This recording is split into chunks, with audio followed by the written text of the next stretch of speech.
चुनाव का बिगुल कभी भी बज सकता है। राज्य के चुनाव आयुक्त के बारे में बताया जा रहा है कि कल वो प्रेस कॉन्फ्रेंस करने वाले हैं।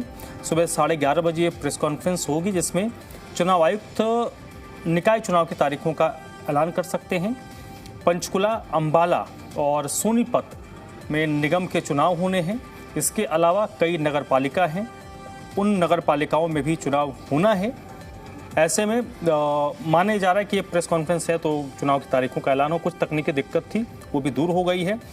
विजय राणा मेरे साथ जुड़े हुए हैं। विजय, ये मानकर चला जाए कि अभी 2-3 दिन पहले जो अपडेट आई थी कि 80 सीटों को फिर से बहाल किया गया था, उसके बाद ये श्योर हो गया था कि कभी भी निगम चुनाव का बिगुल बज सकता है, तो कल ये प्रेस कॉन्फ्रेंस उसी को लेकर हो रही होगी?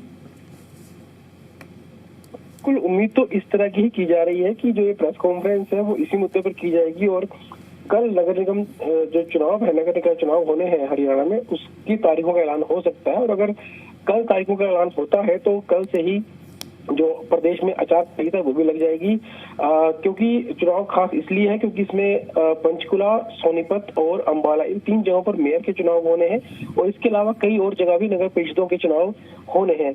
तो अगर हम देखें, मोटा मोटा देखें तो प्रदेश में कई जगहों पर ये चुनाव जो है वो होंगे, तो उसको लेकर जो है प्रेस कॉन्फ्रेंस हो सकती है। और अगर तारीखों का ऐलान होता है तो आचार संहिता भी कल से शुरू हो जाएगी और पार्टियां हालांकि अपने स्तर पर पहले से तैयारी कर रही है। उन्हें इस बात की जानकारी है कि कभी भी तारीखों का ऐलान हो सकता है। उसको लेकर पहले से पिछले कुछ महीनों से ही पार्टियां जो अपनी तैयारियों में जुटी हुई हैं, जो उम्मीदवार चुनाव लड़ना चाहते हैं वो भी पार्टी नेताओं के संपर्क में है। तो अगर चुनाव की घोषणा कल हो जाती है, तारीखों का ऐलान हो जाता है, तो राजनीतिक हलचल आगे आने वाले दिनों में देखने को मिलेगी। तो कल चुनाव की ओर से प्रेस कॉन्फ्रेंस बुलाई गई है और यही माना जा रहा है कि इस प्रेस कॉन्फ्रेंस चुनाव की तारीखों का ऐलान हो सकता है। इसके अलावा एक और मुद्दा है जो SIR का भी काम हरियाणा में होना है, उसको लेकर भी जो चुनाव आयुक्त चर्चा कर सकते हैं। जी, बहुत बहुत शुक्रिया विजय आपका जानकारी के लिए।